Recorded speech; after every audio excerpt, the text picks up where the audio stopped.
Bien le bonsoir, bienvenue, merci de nous retrouver sur France 3 pour ce 18h30. On commence par notre retour sur qui s'intéresse ce soir à l'école Blot de Reims, une école consacrée à la peinture décorative, une institution presque centenaire, unique dans le Grand Est. En 2020, son avenir était compromis, mais une autre école rémoise l'a tiré d'affaire. Isabelle Forboto avec Philippe Cocampo. La plus vieille école de peinture décorative de France a bien failli fermer ses portes. En 2020, l'école Blot, 95 ans à l'époque, a été rachetée par l'école d'art appliqué à distance de Reims. Retour sur ce sauvetage d'une partie du patrimoine français. Les locaux historiques de l'école Blot ne sont plus. L'institution emblématique rémoise a rouvert ses portes rue Gaston-Boyer, dans le quartier Clermarais. Après 2 années sans formation, la peinture décorative est à nouveau enseignée à Reims. L'aventure débutée en 1925 continue. Pour nous, l'école Blot poursuit son histoire. L'école Blot de 1925, ce n'était pas la même que celle de 1950, de 1970, etc.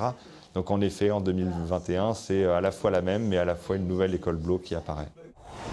Bonjour Alexandre Coco. Bonjour. Qu'est-ce qui était important à l'époque? Pourquoi il était si important de racheter l'école Blot? Pour qu'elle puisse poursuivre son aventure, c'était vraiment essentiel pour nous, en étant rémois et en connaissant l'institution, de lui permettre de continuer son histoire.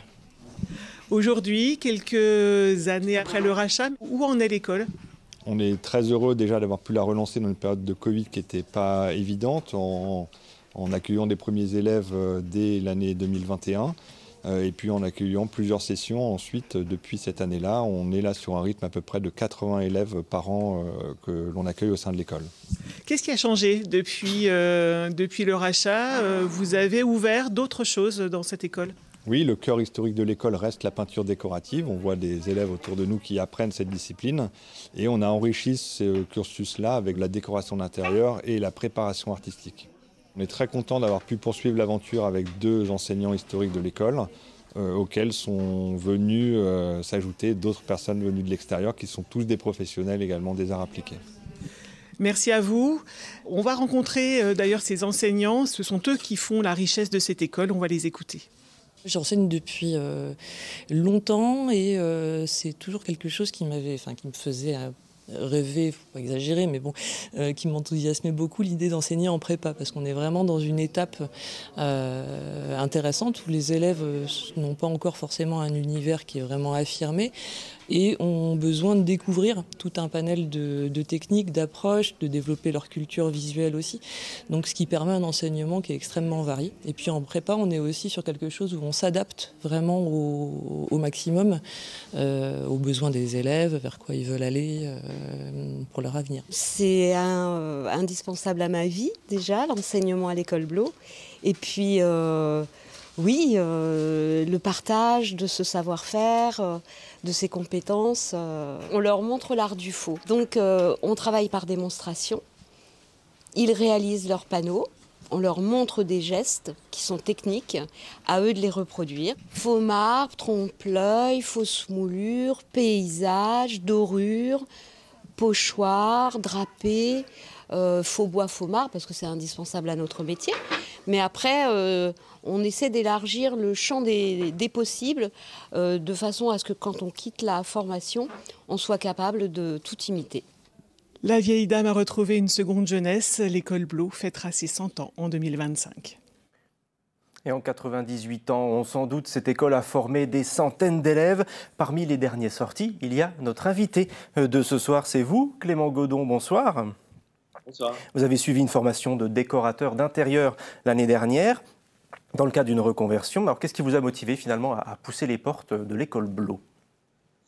En fait, j'ai beaucoup déménagé. J'ai eu beaucoup d'appartements. Là, j'ai atterri dans une maison et j'ai toujours J'ai beaucoup apprécié en fait de faire la décoration de mes locations, de mes maisons, etc.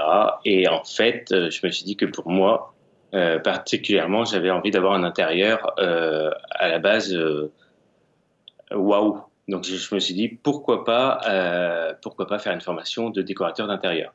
Et au fur et à mesure en fait de la formation, je me suis dit mais j'aimerais bien en faire mon métier. Donc voilà. Effectivement, parce qu'à la base c'est pas votre métier, hein. À la base, je suis graphiste. J'ai travaillé dans des agences de publicité, de communication, dans des imprimeries, et après j'étais en freelance en tant que graphiste. D'accord. Qu'est-ce qui vous a marqué particulièrement pendant la formation? Il y a des choses vraiment particulières? C'est la richesse de l'école Blo. En fait, on n'a pas qu'un seul enseignant, on en a plusieurs. L'équipe pédagogique est très présente. C'est vraiment des professionnels qui sont encore en activité, en fait, qui sont vraiment sur le terrain et qui, une journée dans la semaine, en fait, donnent des cours à l'école Blo. Et je trouve que c'est vraiment la richesse de cette école.